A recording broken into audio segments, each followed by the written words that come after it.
محترم ناظرین، السلام علیکم ورحمۃ اللہ وبرکاتہ۔ میں سیٹھ کی حویلی کا ایک غریب ڈرائیور تھا جس کی اکلوتی بیٹی ہسپتال میں موت سے لڑ رہی تھی اور آپریشن کے لیے 50 لاکھ کی ضرورت تھی۔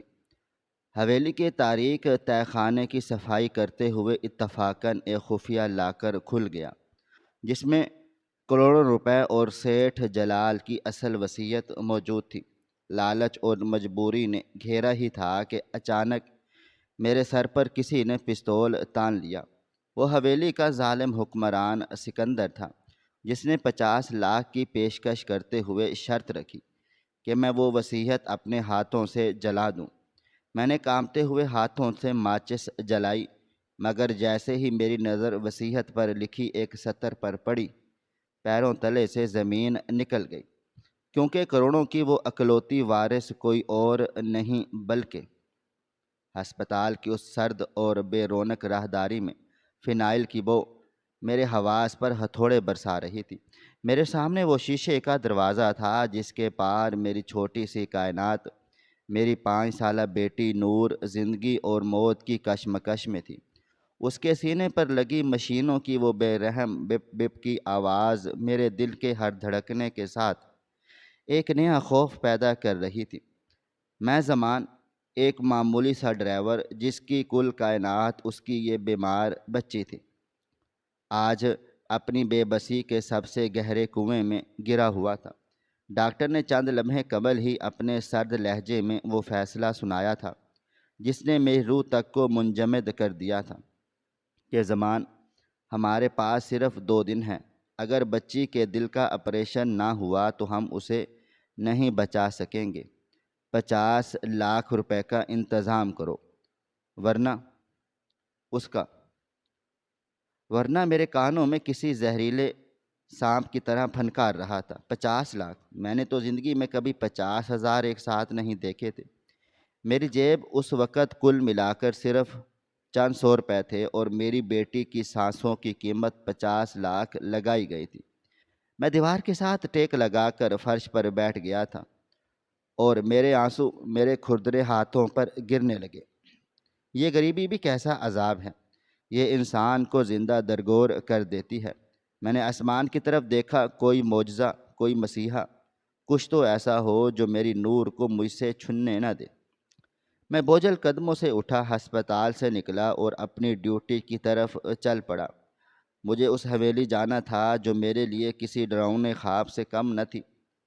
سیٹھ جلال کی حویلی شہر کے ہجوم سے دور ایک سنسان پہاڑی پر واقع۔ وہ حویلی کسی پرانے قلعے کی طرح نظر آتی تھی۔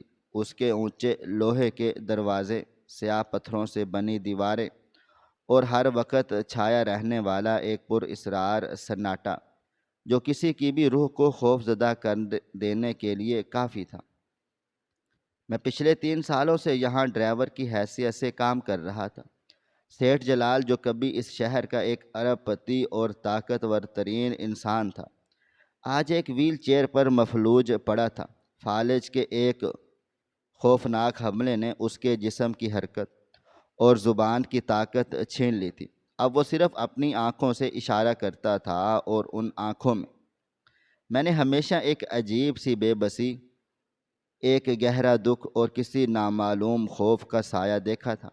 اتنے بڑے محل میں اس کی دیکھ بھال کے لیے بظاہر کوئی اپنا نہیں تھا سوائے اس کے بھتیجے سکندر کے۔ سکندر اس نام کے آتے ہی حویلی کے ملازمین کے چہروں پر ہوائیاں اڑنے لگتی تھیں۔ سکندر بظاہر تو اپنے مفلوج چچا کی خدمت اور ان کے وسیع و عریض کاروبار کو سنبھالنے کے لیے یہاں رہتا تھا، لیکن در حقیقت وہ اس حویلی کا ظالم حکمران تھا۔ وہ ایک خوش لباس، تیز فہم مگر انتہائی مکار اور سفاک انسان تھا۔ اس کی آنکھوں میں ایک ایسی سرد مہری تھی جو سامنے والے کو اندر تک جما دیتی تھی۔ سیٹھ جمال کے بیمار ہونے کے بعد سکندر نے پوری حویلی اور کاروبار پر ایک آہنِ گرفت قائم کر لی تھی۔ سیٹھ جلال کو کس وقت دوا دینی ہے، کون ان سے مل سکتا ہے اور حویلی میں کیا پکے گا، ہر چیز کا فیصلہ سکندر کرتا تھا۔ مجھے اکثر لگتا تھا کہ سیٹھ جلال اس حویلی کے مالک نہیں بلکہ سکندر کے قیدی ہیں۔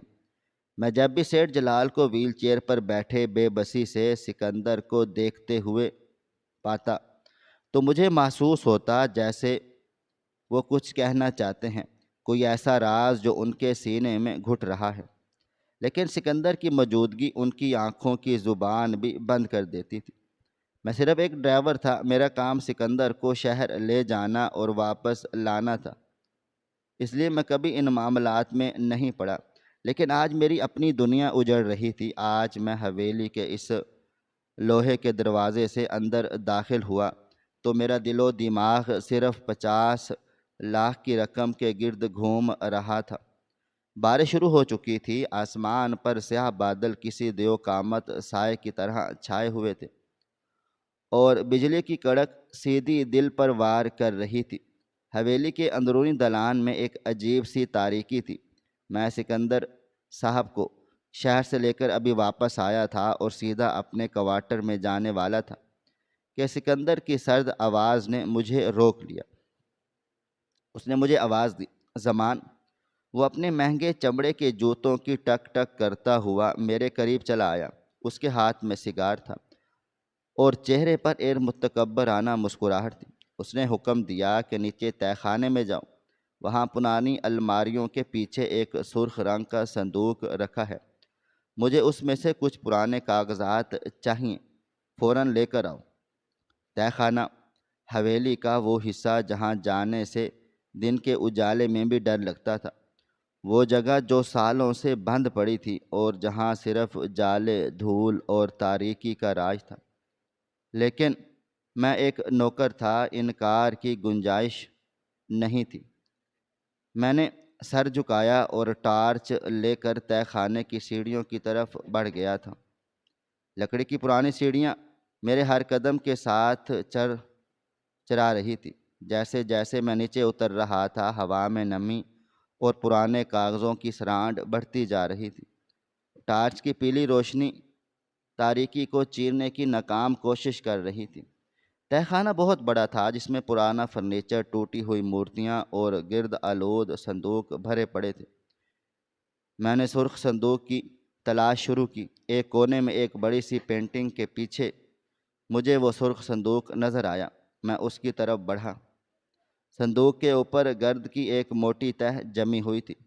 میں نے کپڑے سے گرد صاف کی اور اسے کھولنے کی کوشش کی، لیکن اسی کوشش کے دوران میرا ہاتھ صندوق کے پیچھے موجود دیوار کی ایک اینٹ سے جا ٹکرایا۔ وہ اینٹ کچھ ڈھیلی تھی۔ میرے اندر کی تجسس نے خوف پر غلبہ پا لیا۔ میں نے اس اینٹ کو تھوڑا سا کھینچا تو وہ پوری کی پوری باہر آ گئی اور اس کے پیچھے ایک چھوٹا سا خفیہ کیبن یا لاکر موجود تھا۔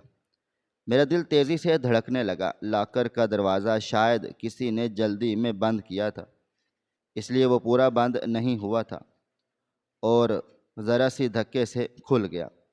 لاکر کے کھلتے ہی جو منظر میری آنکھوں کے سامنے تھا، اس نے میرے ہوش اڑا دیے۔ ٹارچ کی روشنی سیدھی نوٹوں کی گڈیوں پر پڑ رہی تھی۔ 5000 کے نوٹوں کی اتنی گڈیاں تھیں کہ شاید میں پوری زندگی گنتا رہتا۔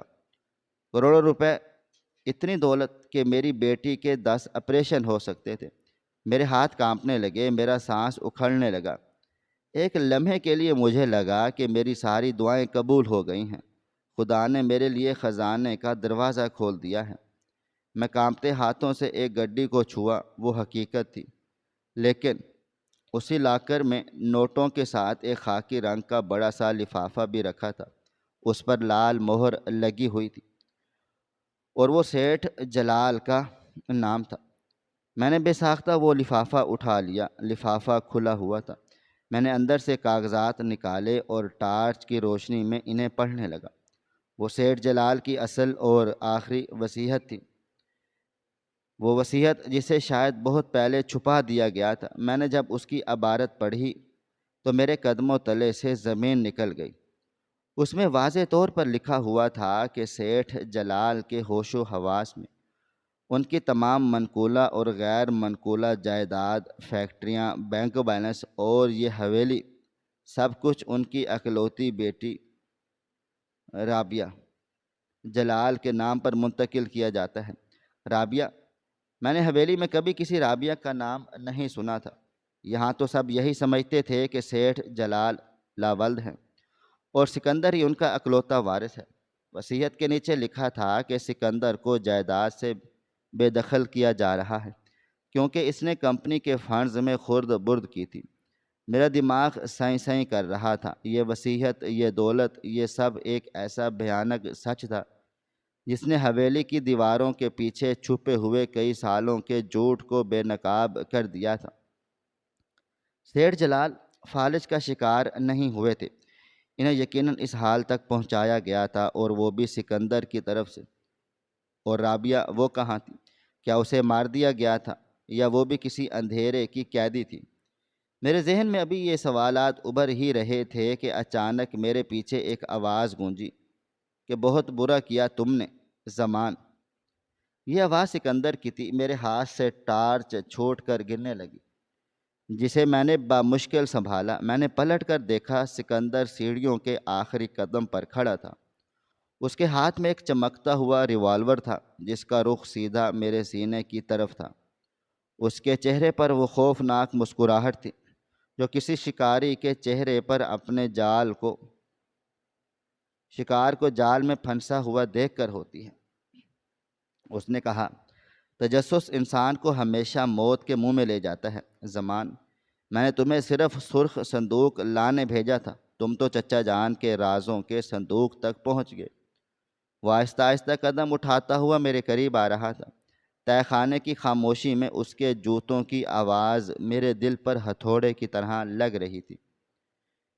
میں نے ہکلاتے ہوئے کہا کہ میں تو بس، میرے منہ سے بامشکل یہ الفاظ نکلے۔ سکندر نے قریب آ کر میرے ہاتھ سے وہ وصیت نامہ چھین لیا اور ایک زوردار قہقہہ لگایا اور وصیت کو لہراتے ہوئے بولا کہ رابعہ میرے پیارے چچا کی لاڈلی بیٹی، تمہیں پتہ ہے زمان، اس بڈھے نے مجھے کتے کی طرح دھتکار دیا تھا۔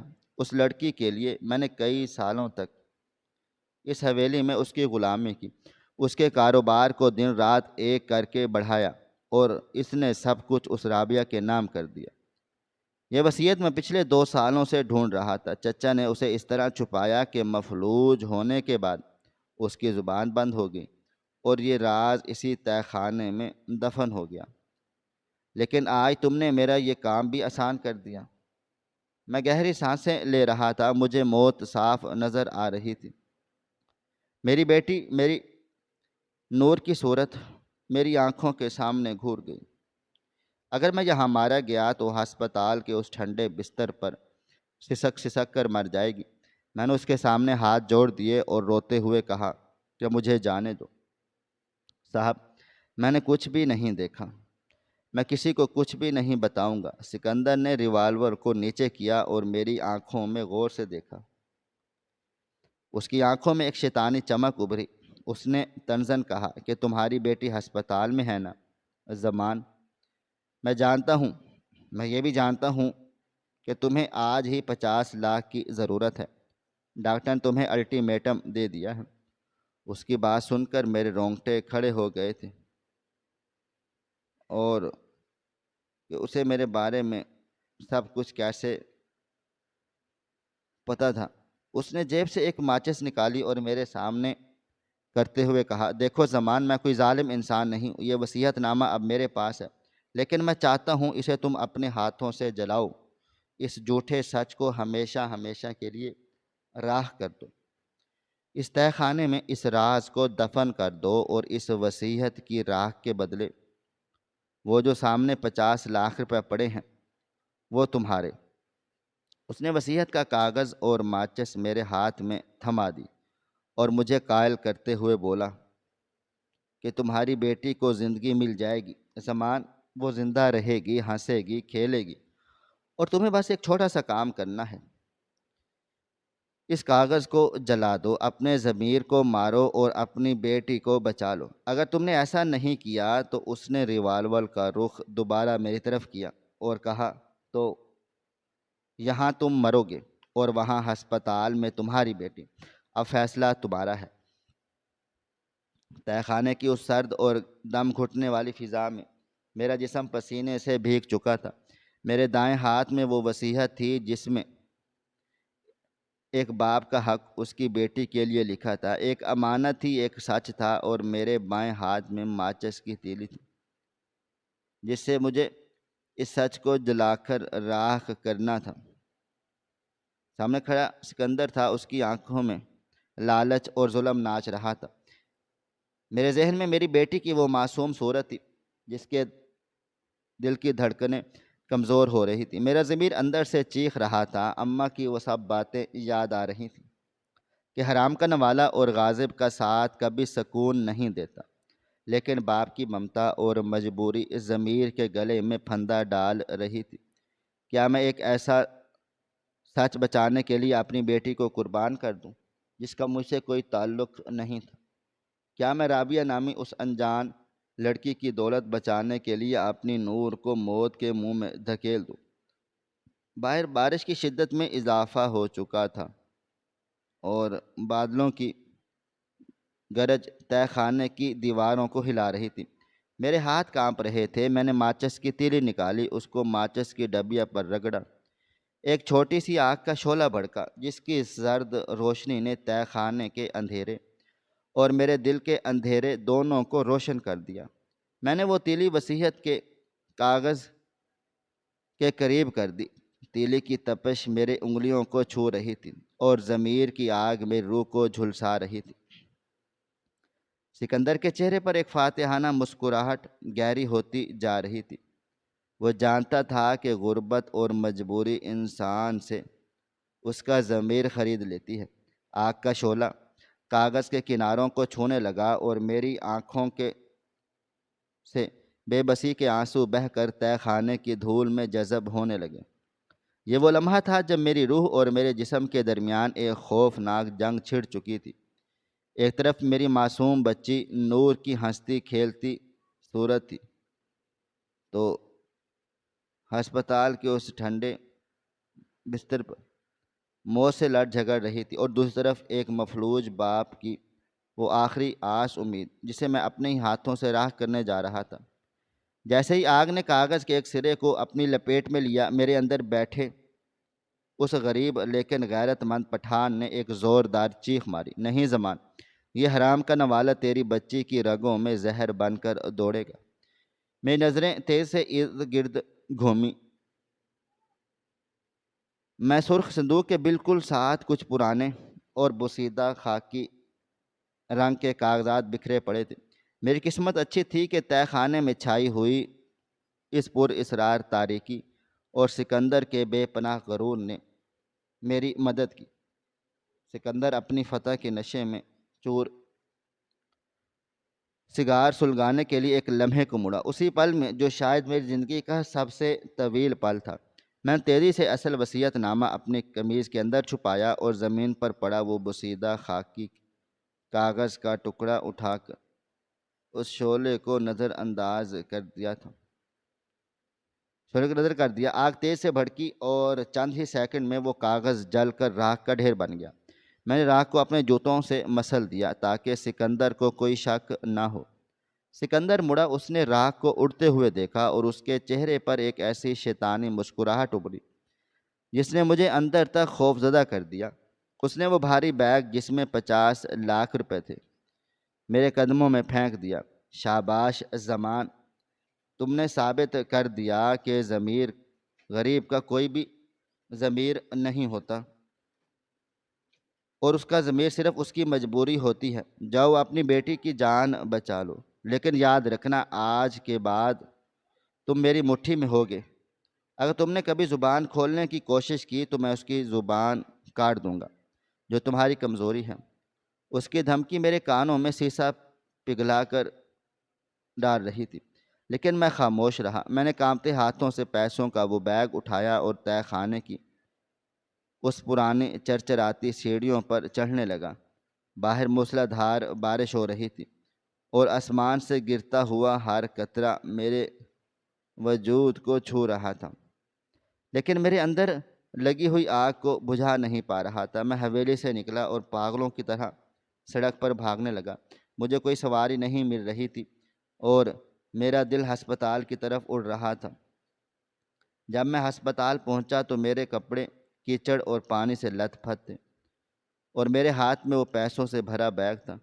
میں نے سیدھا جا کر کاؤنٹر پر وہ بیگ دے مارا، یہ لو پورے 50 لاکھ روپے، میری بچی کا آپریشن شروع کر دو۔ میں نے ہانپتے ہوئے عملے سے کہا۔ عملے نے فوراً رقم گنی اور نور کو آپریشن تھیٹر میں منتقل کر دیا گیا۔ وہ 3 گھنٹے جو نور نے آپریشن تھیٹر میں گزارے میرے لیے 3 صدیوں کے برابر تھے۔ میں ہسپتال کی راہداری میں چکر کاٹتا رہا، دعائیں مانگتا رہا، گڑ گڑاتا رہا۔ میرے سینے میں قید وہ اصل وصیت نامہ مجھے ہر پل یہ احساس دلا رہا تھا کہ میں نے سکندر کو دھوکہ دے کر بھلے ہی صحیح کام کیا ہو، لیکن وہ رقم جو میں نے اس سے لی ہے وہ اسی غاصب کی ہے۔ آخر کار آپریشن تھیٹر کا دروازہ کھلا اور ڈاکٹر نے مسکراتے ہوئے کہا کہ زمان مبارک ہو، آپریشن کامیاب رہا، تمہاری بچی اب خطرے سے باہر ہے۔ میری آنکھوں سے خوشی کے آنسو چھلک پڑے۔ میں نے شیشے سے اندر دیکھا، نور سکون کی زندگی نیند سو رہی تھی، اس کا پیلا چہرہ اب پرسکون تھا، لیکن جیسے ہی میں نے اسے دیکھا میرے دل میں شدید کسک اٹھی۔ میں نے اپنے بچے کی جان تو بچا لی، لیکن اب مجھے اس گناہ کا کفارہ ادا کرنا تھا جو میں نے حویلی کے تہہ خانے میں کیا تھا۔ وہ رات میں نے ہسپتال کے فرش پر گزار دی، لیکن میری آنکھوں میں نیند رہی تھی۔ میرے ذہن میں بار بار سیٹھ جلال کا وہ بے بس چہرہ اور ان کی وہ ویل چیئر گھوم رہی تھی۔ مجھے رابعہ کو ڈھونڈنا تھا۔ اگلے دن صبح سویرے جب سورج کی پہلی کرن نے ہسپتال کی کھڑکی سے اندر جھانکا تو میں نے نور کے ماتھے پر ایک بوسہ دیا اور ہسپتال سے نکل کر سیدھی حویلی کی طرف چل پڑا۔ مجھے اپنا ڈرائیور کا روح برقرار رکھنا تھا تاکہ سکندر کو مجھ پر ذرا برابر بھی شک نہ ہو۔ حویلی پہنچا تو معمول کے مطابق سناٹا چھایا ہوا تھا۔ میں نے گاڑیاں صاف اور پھر چپکے سے حویلی کے اندرونی حصے کی طرف بڑھ گیا۔ دلان میں سیٹھ جلال اپنی ویل چیئر پر بیٹھے تھے اور ان کے سامنے ایک ملازم انہیں سوپ پلا رہا تھا۔ میں دبے قدموں ان کے قریب سے گزرا۔ اچانک سیٹھ جلال کی نظر مجھ پر پڑی۔ ان کی آنکھوں میں ایک ایسی ویرانی اور ایک ایسی التجا تھی جس نے میرے قدم وہیں روک لیے۔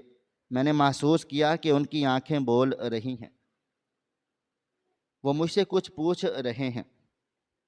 مجھے رات والی بات یاد آ گئی کہ کیسے سکندر نے ان پر ظلم کیا تھا۔ میں نے قریب جا کر دیکھا، ان کے ہونٹ ہلکے سے کانپ رہے تھے اور ان کی آنکھوں کے کونوں سے پانی بہہ رہا تھا۔ میں سمجھ گیا کہ یہ فالج نہیں ہے، یہ سکندر کی دی ہوئی کوئی زہریلی دوا ہے جس نے اس طاقتور انسان کو زندہ لاش بنا دیا ہے۔ میرے اندر کا انسان جاگ اٹھا۔ میں نے تہیہ کر لیا کہ میں سکندر کے اس بھیانک کھیل کو ختم کر کے رہوں گا۔ میں نے جلدی سے اپنے کوارٹر کا رخ کیا۔ قمیض کے اندر چھپایا ہوا وصیت نامہ میں نے نکالا اور اس خاکی لفافے کے اندر ایک پرانی ڈائری کا چھوٹا سا ورق بھی تھا جو میں رات کو جلدی میں نہیں دیکھا۔ میں نے اسے کھولا۔ اس پر ایک پرانا پتہ لکھا ہوا تھا۔ یہ شہر کے سب سے پسماندہ علاقے لانڈھی کی ایک کچی آبادی کا پتہ تھا۔ میرے دل کی دھڑکن تیز ہو گئی۔ کیا واقعی اربوں کی جائیداد کی وارث ایک کچی آبادی میں رہتی ہے؟ میں نے وقت ضائع کیے بغیر سکندر سے کہا کہ مجھے اپنی بیمار بچی کے لیے کچھ دوائیاں لینے شہر جانا ہے، اور حویلی سے نکل گیا۔ لانڈھی کا وہ علاقہ کیچڑ، غلاظت اور غربت کی تصویر تھا۔ تنگ گلیاں جس میں گٹر کا پانی بہہ رہا تھا، ننگے پاؤں بھاگتے بچے اور ٹوٹی ہوئی چھتوں والے مکان۔ میں اس پتے کو ڈھونڈتا ہوا ایک انتہائی خستہ حال مکان کے سامنے جا پہنچا۔ دروازہ لکڑی کا تھا اور آدھا ٹوٹا ہوا تھا۔ میں نے دستک دی۔ کچھ دیر کے بعد ایک بوڑھی عورت نے دروازہ کھولا اور مشکوک نظروں سے مجھے دیکھتے ہوئے پوچھا، جی کون؟ میں نے جلدی سے کہا کہ مجھے رابعہ بی بی سے ملنا ہے، میں ان کے والد سیٹھ جلال کا پیغام لے کر آیا ہوں۔ بوڑھی عورت کا چہرہ سخت ہو گیا۔ اس نے کہا کہ یہاں پر کوئی رابعہ نہیں رہتی، جاؤ یہاں سے۔ اس نے دروازہ بند کرنے کی کوشش کی لیکن میں نے ہاتھ رکھ کر اسے روک دیا۔ خدا کے واسطے میری بات سنیں، سیٹھ جلال کی جان خطرے میں ہے، سکندر انہیں مار دے گا۔ میرے پاس ایک بہت ضروری امانت ہے۔ میری بے بسی اور شاید سچائی میرے چہرے سے عیاں تھی۔ بوڑھی عورت نے مجھے اندر آنے کا اشارہ کیا۔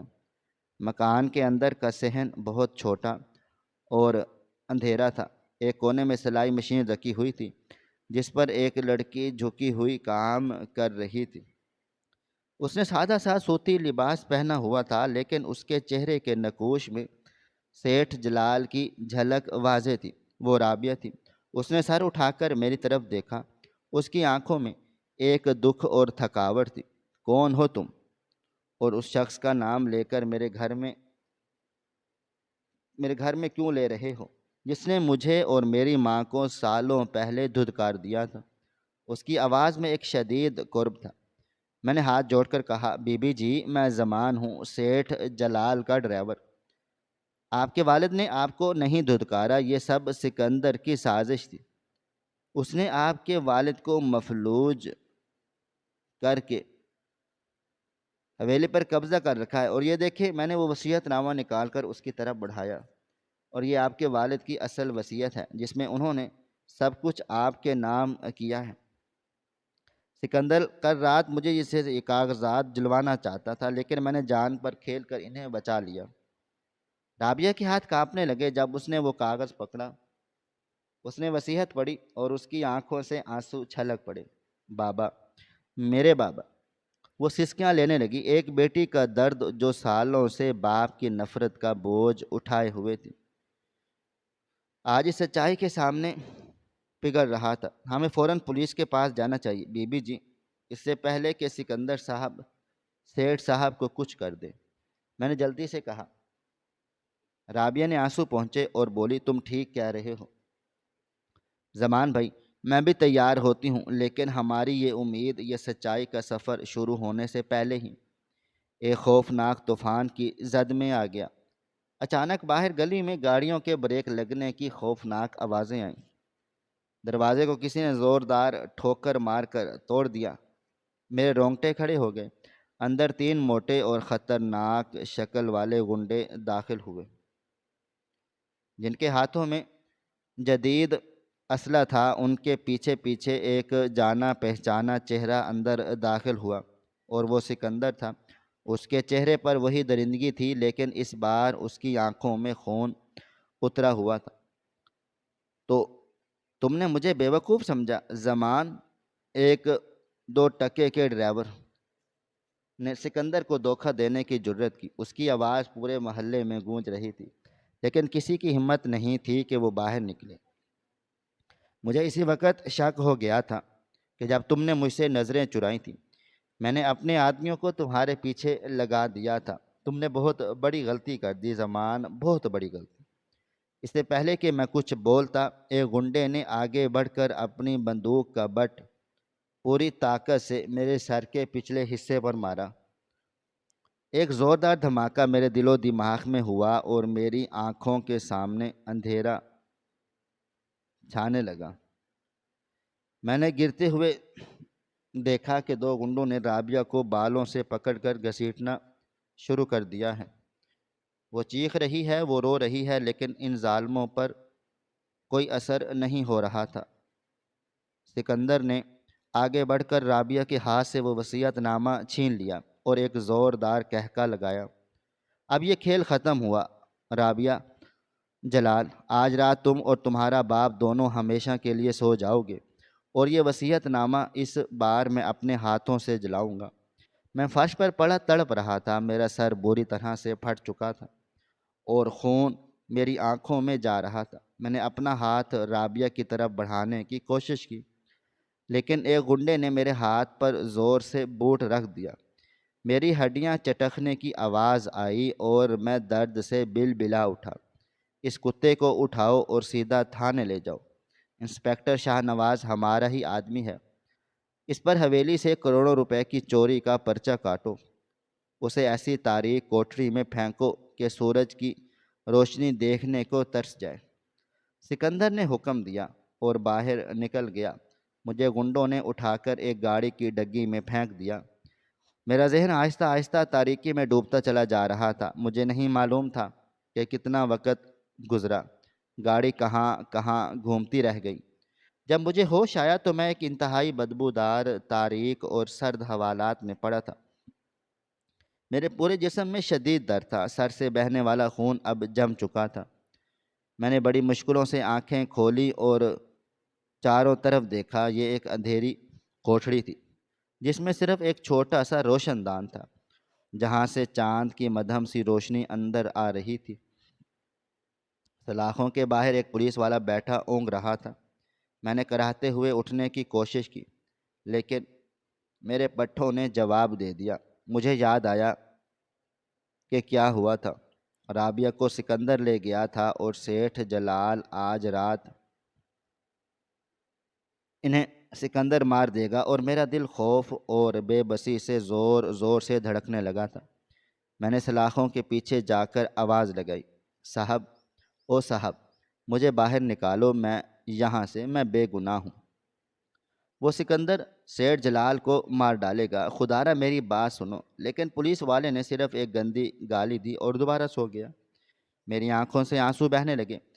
میں نے کیا کر دیا؟ میں نے سچائی کا ساتھ دینے کی کوشش کی اور بدلے میں سب کچھ کھو دیا۔ میری نور، میری بچی ہسپتال میں اکیلی تھی۔ اگر مجھے کچھ ہو گیا تو اس کا کیا بنے گا؟ وہ تو ابھی ٹھیک سے چلنے بھی نہیں لگی تھی۔ میرے سینے میں ایک دردناک ٹھیس اٹھی۔ اچانک حوالات کے کوریڈور میں بھاری بوٹوں کی آواز گونجی۔ کوئی میری کوٹری کی طرف آ رہا تھا۔ میں نے سلاخوں سے منہ لگا کر دیکھا تو وہ سکندر تھا اور اس کے ساتھ ایک پولیس انسپکٹر تھا۔ سکندر کے چہرے پر وہی شیطانی مسکراہٹ تھی۔ اس نے آ کر سلاخوں کو پکڑا اور مجھے اندر تڑپتا ہوا دیکھ کر اس کی آنکھوں میں وحشیانہ چمک آ گئی۔ کیسی لگ رہی ہے تمہیں اپنی نئی حویلی، زمان؟ میں نے کہا تھا نا کہ مجھ سے الجھنے کا انجام بہت برا ہوگا۔ اس کی آواز میں زہر تھا۔ میں نے روتے ہوئے کہا، سکندر صاحب، خدا کا خوف کرو۔ تم نے اس بوڑھے باپ اور اس کی بیٹی کا کیا بگاڑا ہے؟ مجھے مار دو لیکن انہیں چھوڑ دو۔ میری بچی اکیلی ہے، رحم کرو مجھ پر۔ سکندر نے زور سے ہنستے ہوئے کہا، رحم اور سکندر دو الگ الگ چیزیں ہیں۔ تم نے میری دی ہوئی رقم میں سے اپنی بیٹی کی جان بچائی اور پھر میرے ہی خلاف سازش کی۔ تم نے غداری کی ہے۔ زمان، اب سن لو، تمہارے خلاف حویلی سے 50 لاکھ کی نقدی اور زیورات چرانے کی FIR کٹ چکی ہے۔ تم اب پوری زندگی اس اندھیری کوٹھری میں سڑو گے، اور رہی بات اس بڈھے سیٹھ جلال اور اس کی پیاری بیٹی رابعہ کی، تو وہ دونوں اس وقت حویلی کے اسی تہہ خانے میں ہیں، ایک ساتھ ہمیشہ کے لیے۔ بس کچھ ہی دیر میں ان کی کہانی ختم ہو جائے گی اور پھر کل صبح کے اخبار میں خبر چھپے گی کہ سیٹھ جلال اور ان کی بیٹی حویلی میں لگنے والی اچانک آگ میں جل کر خاکستر ہو گئے، اور یہ سارا امپائر، یہ ساری دھن دولت صرف اور صرف سکندر کی ہوگی۔ اس کے الفاظ میرے دل میں خنجر کی طرح اتر رہے تھے۔ وہ مجھ سے میری آخری امید بھی چھین رہا تھا۔ تمہیں خدا پوچھے گا سکندر، تم جہنم میں جاؤ گے، میں نے چیخ چلا کر کہا۔ اس نے ایک زوردار کہکا لگایا اور انسپکٹر سے بولا کہ اس کتے کا خیال رکھنا، اسے پینے کو پانی کا ایک قطرہ بھی نہیں ملنا چاہیے۔ وہ وہاں سے مڑا اور اپنے بھاری قدموں کے ساتھ کوریڈور کے اندھیرے میں غائب ہو گیا۔ لوہے کا بھاری دروازہ زور سے بند ہوا اور اس کے ساتھ ہی میری دنیا میں مکمل اندھیرا چھا گیا۔ میں حوالات کے سرد اور گندے فرش پر گر گیا۔ میرا جسم ٹوٹ رہا تھا، میری روح زخموں سے چور تھی۔ باہر سکندر اپنی جیت کا جشن منا رہا تھا اور ایک بے بس باپ اور بیٹی کی موت کا پروانہ لکھ رہا تھا۔ میں ایک معمولی سا ڈرائیور، ایک بے بس باپ، اس اندھیری کوٹھری میں قید تھا جہاں سے نہ میری آواز باہر جا سکتی تھی اور نہ ہی میری بے گناہی کا کوئی ثبوت۔ میری آنکھوں کے سامنے نور کا مسکراتا ہوا چہرہ آیا پھر سیٹھ جلال کی وہ بے بس آنکھیں، اور پھر رابعہ کا روتا ہوا چہرہ۔ میں نے اپنے ہاتھ فرش پر مارے اور دھاڑے مار مار کر رونے لگا۔ کیا یہی انجام میرا ہوگا؟ کیا ضمیر کا سودا نہ کرنے کی قیمت اتنی بھیانک ہوتی ہے؟ حوالات کی وہ رات میری زندگی کی سب سے تاریک رات تھی، ایک ایسی رات جس کی شاید کوئی صبح نہیں تھی۔ مجھے ایسا لگ رہا تھا کہ سچائی ہار چکی ہے اور ظلم جیت گیا ہے۔ اندھیرا گہرا ہوتا چلا جا رہا تھا اور میرے اندر کی امید آخری سانسیں لے رہی تھی۔ اب تو کوئی معجزہ ہی مجھے اور اس حویلی کے اصل وارثوں کو اس موت کے جال سے نکال سکتا تھا۔ میں نے آنکھیں بند کی اور خدا کے حضور اپنے آنسوؤں کا نذرانہ پیش کرتے ہوئے ایک آخری دعا مانگی، اس یقین کے ساتھ کہ وہ پروردگار کبھی ظلم کو مستقل نہیں رہنے دیتا۔ لیکن میری آنکھوں کے سامنے چھایا ہوا موت کا اندھیرا مجھے بار بار یہ احساس دلا رہا تھا کہ شاید اس کہانی کا انجام یہی ہے۔ میں فرش پر لیٹا اپنے خون اور آنسوؤں میں لت پت اس رات کے گزرنے اور موت کے فرشتے کا انتظار کرنے لگا۔ حوالات کی اس تاریک اور بدبودار کوٹھڑی میں وقت جیسے ایک اذیت ناک موت مر رہا تھا اور ہر گزرتا لمحہ میری روح پر کسی تیز دھار خنجر کی طرح چل رہا تھا۔ فرش کی سردی میری ہڈیوں میں اتر چکی تھی اور میرے سر سے بہنے والا خون اب جم کر ایک خوفناک شکل اختیار کر چکا تھا۔ میں اس تاریک سیل کے ایک کونے میں گھٹنوں میں سر دیے بیٹھا تھا اور میری آنکھوں کے سامنے صرف اور صرف موت کا اندھیرا ناچ رہا تھا۔ مجھے اپنا انجام دیوار پر لکھا ہوا صاف نظر آ رہا تھا، لیکن مجھے اپنے جان جانے کا کوئی دکھ نہیں تھا۔ میرا دل تو اس معصوم بچی کے لیے خون کے آنسو رو رہا تھا جو ہسپتال کے اس اجنبی بستر پر پڑی اپنے باپ کا انتظار کر رہی تھی۔ میری نور، جس نے ابھی باپ کا انتظار ابھی زندگی کی بہاریں دیکھنا شروع بھی نہیں کی تھی، اب اس بے رحم دنیا میں اکیلی رہ جانے والی تھی۔ میرا دل بار بار مجھے تانے دے رہا تھا کہ زمان، تم نے یہ کیسی ایمانداری دکھائی جس نے تمہاری ہی دنیا اجاڑ دی۔ اگر تم اس وصیت کو جلا دیتے تو آج 50 لاکھ روپے تمہارے پاس ہوتے اور تم اپنی بیٹی کے ساتھ ایک خوشحال زندگی گزار رہے ہوتے۔ لیکن پھر اسی تاریکی میں مجھے اپنی مرحوم ماں کا وہ چہرہ یاد آ جاتا جس پر ہمیشہ ایک روحانی سکون رہتا تھا۔ ان کی آواز میرے کانوں میں گونجنے لگی کہ بیٹا حرام کا نوالا انسان کے معدے میں نہیں بلکہ اس کی روح میں اترتا ہے اور اسے اندر سے کھوکھلا کر دیتا ہے۔ جو چیز تیری نہیں ہے وہ کبھی تیری قسمت کا حصہ بھی نہیں بن سکتی۔ ان یادوں نے میرے اندر ایک عجیب سی طاقت بھر دی۔ میں نے اپنے آنسو پہنچے اور آسمان کی طرف منہ کر کے کہا کہ یا اللہ، میں نے تیرے حکم کے مطابق سچ کا ساتھ دیا ہے۔ اب تو ہی میرا وارث ہے، تو ہی میری بچی کا محافظ ہے۔ کوٹھری میں مکمل خاموشی تھی، صرف باہر پہرے دار کے جوتوں کی آہٹ اور اس کے کھانسنے کی آواز آ رہی تھی۔ رات کا تیسرا پہر شروع ہو چکا تھا اور میرے اندر کی امید آخری ہچکیاں لے رہی تھی کہ اچانک تھانے کے بیرونی دروازے پر کسی گاڑی کے رکنے کی زوردار آواز آئی۔ میرے کان کھڑے ہو گئے۔ کیا سکندر مجھے مارنے کے لیے واپس آ گیا ہے یا مجھے کسی نامعلوم مقام پر منتقل کیا جانے والا ہے؟ تھانے کے اندر قدموں کی تیز آہٹ سنائی دی جو سیدھی میری حوالات کی طرف آ رہی تھی۔ میرے دل کی دھڑکن بے قابو ہو گئی۔ میں نے سلاخوں کے قریب جا کر دیکھنے کی کوشش کی۔ اندھیرے میں دو سائے نمودار ہوئے، ایک تو وہی تھانے دار تھا جس نے مجھے اندر پھینکا تھا، لیکن اس کے ساتھ کوئی اور بھی تھا۔ تھانے دار کے ہاتھ کانپ رہے تھے اور اس نے جلدی سے میری کوٹھڑی کا تالا کھول دیا اور دروازہ پیچھے دھکیل دیا۔ باہر آؤ زمان، تمہاری ضمانت ہو گئی ہے۔ تھانے دار کی آواز میں وہ پہلے والی رعونت اور سختی نہیں تھی بلکہ ایک عجیب سی گھبراہٹ اور خوف تھا۔ میں حیرت سے بت بنا کھڑا رہ گیا۔ میری ضمانت کون کروا سکتا ہے؟ اس دنیا میں میرا تو کوئی ایسا جاننے والا نہیں تھا جو اس وقت تھانے میں آ کر اتنے بڑے الزام میں میری ضمانت کروا دیتا۔ میں ہچکچاتے ہوئے اور لڑکھڑاتے قدموں سے باہر نکلا تو راہداری کی مدھم روشنی میں نے اس شخص کو دیکھا تھا جو تھانے دار کے پیچھے کھڑا تھا۔ وہ کوئی مرد نہیں بلکہ ایک عورت تھی جس نے کالے رنگ کا ایک لمبا سا کوٹ پہنا تھا اور اس کا چہرہ اندھیرے میں چھپا ہوا تھا۔ جیسے ہی ہم تھانے کے روشن کمرے میں پہنچے، اس عورت نے اپنا رخ میری طرف کیا اور میرے قدموں تلے سے زمین نکل گئی۔ میرا سانس سینے میں ہی اٹک گیا اور میری آنکھیں پھٹی کی پھٹی رہ گئی تھی۔ وہ رابعہ تھی، وہی رابعہ جسے چند گھنٹے پہلے سکندر کے غنڈے اغوا کر کے لے گئے تھے۔ لیکن یہ وہ رابعہ نہیں تھی جو مجھے اس کچی آبادی میں ایک ٹوٹی ہوئی سلائی مشین پر بیٹھی ہوئی ملی تھی۔ اس رابعہ کے چہرے پر کوئی خوف، کوئی بے بسی اور کوئی تھکاوٹ نہیں تھی، بلکہ اس کی آنکھوں میں ایک ایسی چمک اور ایک ایسا اعتماد تھا جو کسی بہت بڑے عہدیدار کا ہوتا ہے۔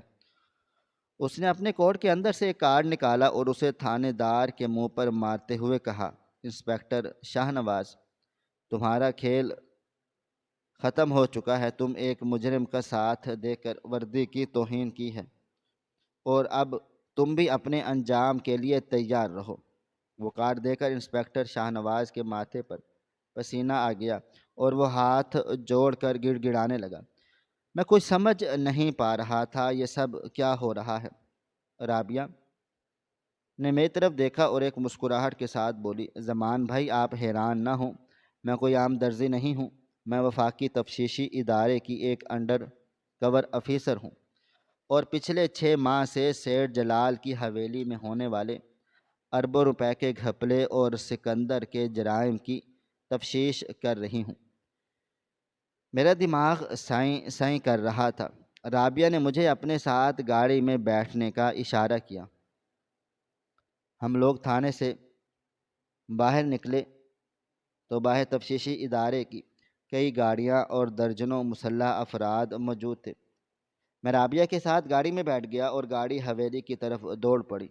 راستے میں رابعہ نے مجھے وہ سچ بتایا جس نے میری عقل گم کر دی تھی، اور اس نے بتایا کہ واقعی ہی سیٹھ جلال کی بیٹی ہے، لیکن سیٹھ جلال نے اسے اور اس کی ماں کو کبھی نہیں دھتکارا تھا، بلکہ سکندر کے باپ نے جائیداد کی لالچ میں ان دونوں کو مارنے کی سازش کی تھی، جس سے بچنے کے لیے سیٹھ جلال نے انہیں جان بوجھ کر خود سے دور کر دیا تاکہ وہ محفوظ رہیں۔ رابعہ کی ماں کا انتقال ہو گیا تو اس نے پولیس فورس جوائن کر لی اور اپنی محنت سے اس اعلیٰ عہدے تک پہنچی۔ جب اسے اطلاع ملی کہ اس کے والد اچانک مفلوج ہو گئے ہیں اور سکندر نے اس پوری حویلی اور کاروبار پر قبضہ کر لیا ہے، تو اس نے ایک خفیہ آپریشن شروع کیا۔ رابعہ نے گہری سانس لی اور بولی کہ میں زمان سیٹھ جلال کو فالج نہیں ہوا۔ سکندر انہیں پچھلے 2 سالوں سے ایک خاص قسم کا سلو پوائزنگ اور مسل ریکسلنٹ ڈرگز دے رہا ہے جس نے اس کے اعصاب کو سن کر دیا ہے۔ وہ کچھ بولنے یا ہلنے کے قابل نہیں رہے۔ سکندر یہ سب اس لیے کر رہا تھا تاکہ وہ کسی طرح سیٹھ جلال سے جائیداد اپنے نام منتقل کروا سکے، لیکن سیٹھ جلال نے اپنی اصل وصیت پہلے ہی کہیں چھپا دی تھی اور سکندر اسی وصیت کی تلاش میں پاگل ہو رہا تھا۔ آج جب سکندر کے غنڈوں نے مجھے کچی آبادی سے اٹھایا تو دراصل وہ میری ہی بچھائی ہوئی جال میں پھنس رہے تھے۔ میں چاہتی تھی کہ وہ سکندر مجھے حویلی لے کر جائے تاکہ میں اسے میرے والد کو مارنے کی کوشش کرتے ہوئے رنگے ہاتھوں پکڑ سکوں۔ میری ٹیم پہلے ہی حویلی کے گرد محاصرہ کر چکی ہے، لیکن زمان تم نے جو ایمانداری دکھائی ہے اس نے مجھے حیران کر دیا ہے۔ تم نے 50 لاکھ روپے ملنے کے باوجود وصیت کو نہیں چلایا اور اپنی جان خطرے میں ڈال دی کر مجھ پر پہنچے۔ تم ایک سچے اور کھرے انسان ہو۔ میری آنکھوں سے آنسو بہہ نکلے۔ میں نے قمیض کے اندر ہاتھ ڈالا اور وہ خاکی کاغذات نکال کر رابعہ کے حوالے کر دیے۔ بی بی جی، یہ لیں اپنی امانت، یہ مجھ پر ایک بہت بڑا بوجھ تھا۔ رابعہ نے وصیت نامہ پکڑا اور اس کی آنکھوں میں اپنے باپ کے لیے بے پناہ محبت امڑ آئی۔ اس نے کاغذات کو چوما اور گاڑی کی رفتار اور تیز کر دی۔ حویلی پہنچتے ہی پولیس کے کمانڈوز نے خاموشی سے چاروں طرف پوزیشنز سنبھال لی۔ بارش تھم چکی تھی لیکن رات کی تاریکی اور طوفان کی شدت ابھی باقی تھی۔ حویلی کی اندرونی حصے میں مکمل سناٹا تھا۔ رابعہ نے اشارہ کیا اور ہم دبے قدموں حویلی کے تہہ خانے اور لائبریری کی طرف بڑھنے لگے، جہاں سے ہلکی ہلکی روشنی آ رہی تھی۔ ہم نے کھڑکی سے اندر کو جھانکا تو میرے رونگٹے کھڑے ہو گئے۔ اندر کا منظر انتہائی خوفناک تھا۔ سیٹھ جلال اپنی ویل چیئر پر بے بس بیٹھے تھے اور ان کے چہرے پر بے پناہ اذیت کے آثار تھے۔ سکندر ان کے سامنے کھڑا تھا اور اس کے ہاتھ میں ایک پستول تھا۔ میز پر کچھ کاغذات رکھے تھے اور وہ ایک انگوٹھا لگانے والی سیاہی کی ڈبی پڑی تھی۔ سکندر کہہ لگا رہا تھا اور کہہ رہا تھا کہ چچا جان، آج آپ کا آخری دن ہے۔ رابعہ کو تو میں نے اپنے آدمیوں کے حوالے کر دیا تھا اور اب وہ اس دنیا سے جا چکی ہے۔ میں صرف آپ کا یہ انگوٹھا ان کاغذات پر لگنا ہے اور پھر آپ کو وہ آخری انجیکشن دوں گا جس سے آپ کی دھڑکن ہمیشہ کے لیے رک جائے گی اور دنیا سمجھے گی کہ سیٹھ جلال دل کا دورہ پڑنے سے انتقال کر گئے ہیں۔ سیٹھ جلال کی آنکھوں سے بے بسی کے آنسو بہہ رہے تھے لیکن وہ کچھ نہیں کر سکتے تھے۔ سکندر نے آگے بڑھ کر سیٹھ جلال کا بے جان جسم پکڑا اور ان کا انگوٹھا سیاہی پر لگا دیا۔ وہ انگوٹھا کاغذ پر لگانے ہی والا تھا کہ رابعہ نے کھڑکی کا شیشہ ایک زوردار ٹھوکر سے توڑ دیا اور اندر داخل ہو گئی۔ اس کے پیچھے میں اور درجنوں پولیس والے بھی اندر گھس گئے۔ یہ کھیل اب ختم ہو چکا تھا۔ سکندر رابعہ کی گرج دار آواز پورے کمرے میں گونج اٹھی، اپنے ہاتھ اوپر کر لو اور پستول نیچے پھینک دو۔ سکندر رابعہ کو زندہ اور اپنے سامنے پولیس کی وردی میں دیکھ کر مکمل طور پر بوکھلا گیا۔ اس کے چہرے کا رنگ پھک ہو گیا اور اس کی ساری رعونت اور غرور ایک سیکنڈ میں خاک میں مل گیا۔ اس نے گھبراہٹ میں پستول رابعہ کی طرف تاننے کی کوشش کی لیکن اس سے پہلے کہ وہ ٹریگر دباتا میں نے پوری طاقت سے اس پر چھلانگ لگا دی۔ ہم دونوں فرش پر گر پڑے تھے۔ میں نے اس کے ہاتھ سے پستول چھین کر دور پھینک دیا۔ پولیس والوں نے فوراً آگے بڑھ کر سکندر کو دبوچ لیا اور اس کے ہاتھوں میں ہتھ کڑیاں پہنا دی۔ سکندر زمین پر پڑا کتے کی طرح ہانپ رہا تھا اور اس کی آنکھوں میں شکست کا خوفناک سایہ تھا۔ رابعہ دوڑتے ہوئے آئی اور اپنے باپ کے پاس گئی اور ان کے قدموں میں گر کر رونے لگی۔ بابا، میں آ گئی ہوں، آپ کی رابعہ آ گئی ہے، اب آپ کو کوئی بھی نقصان نہیں پہنچا سکتا۔ سیٹھ جلال کی آنکھوں میں ایک چمک ابھری اور ان کے چہرے پر ایک ایسا سکون چھا گیا جیسے ان کی سالوں کی دعائیں قبول ہو گئی ہوں۔ انہوں نے بڑی مشکلوں سے اپنا کانپتا ہوا ہاتھ اٹھایا اور رابعہ کے سر پر رکھ دیا۔ کمرے کا ماحول انتہائی جذباتی ہو چکا۔ پولیس نے سکندر اور اس کے تمام کرندوں کو گرفتار کر کے گاڑیوں میں ڈال دیا۔ رابعہ نے فوراً میڈیکل ٹیم کو بلایا اور سیٹھ جلال کا علاج شروع کر دیا۔ اگلے دن کچھ دنوں میں کسی خواب کی طرح گزرے۔ میں ہسپتال گیا اور اپنی بیٹی نور کو سینے سے لگا لیا۔ اس کی مسکراہٹ دیکھ کر مجھے لگا جیسے مجھے پوری دنیا کی طاقت مل گئی ہو۔ میری ایمانداری اور ضمیر کی اس جنگ نے مجھے ایک ایسا سکون دیا جسے الفاظ میں بیان کرنا ناممکن تھا۔ چند ہفتوں کے بعد حویلی کا ماحول مکمل طور پر بدل چکا تھا۔ تاریکی اور خوف کی جگہ اب روشنی اور خوشیوں نے لے لی۔ سیٹھ جلال کے جسم سے اس زہریلی دوا کا اثر ختم ہونا شروع ہو گیا اور وہ کافی حد تک بولنے اور اپنے ہاتھ پیر ہلانے کے قابل ہو گئے تھے۔ رابعہ نے اپنے محکمے سے استعفیٰ دے دیا تھا اور اب وہ اپنے باپ کی دیکھ بھال اور ان کا کاروبار سنبھال رہی تھی۔ ایک روشن اور خوبصورت صبح مجھے سیٹھ جلال نے حویلی کے باغ میں بلایا۔ میں اپنی بچی نور کی انگلی پکڑے وہاں پہنچا تو سیٹھ جلال ویل چیئر پر بیٹھے مسکرا رہے تھے اور رابعہ ان کے ساتھ کھڑی تھی۔ زمان آؤ میرے پاس آؤ۔ سیر جلال کی آواز ابھی بھی کمزور تھی لیکن اس میں بے پناہ محبت تھی۔ میں نے جا کر ان کے کمزور ہاتھ چوم لیے۔ صاحب جی، اللہ نے آپ کو نئی زندگی دی ہے، میں تو بس ایک معمولی سا نوکر ہوں۔ انہوں نے میرا ہاتھ مضبوطی سے پکڑ لیا اور رابعہ کی طرف دیکھا۔ رابعہ نے ایک فائل میرے سامنے کی۔ زمان بھائی، میرے بابا نے فیصلہ کیا ہے کہ وہ اپنی تمام فلاحی تنظیموں، ہسپتالوں اور یتیم خانوں کے ٹرسٹ کا سربراہ آپ کو بنا رہے ہیں۔ آپ جیسے دیانتدار اور سچے انسان سے بہتر فلاحی اداروں کو کوئی سنبھال نہیں سکتا۔ آپ نے کروڑوں روپے کی وصیت اپنے پاس رکھ کر مجھ جیسی اور بے آسرا لڑکی کو ڈھونڈ کر وہ امانت لوٹائی۔ آپ نے ثابت کر دیا کہ انسان کا اصل خزانہ اس کا ضمیر ہوتا ہے۔ میں یہ سن کر دنگ رہ گیا، میرے پاس الفاظ نہیں تھے۔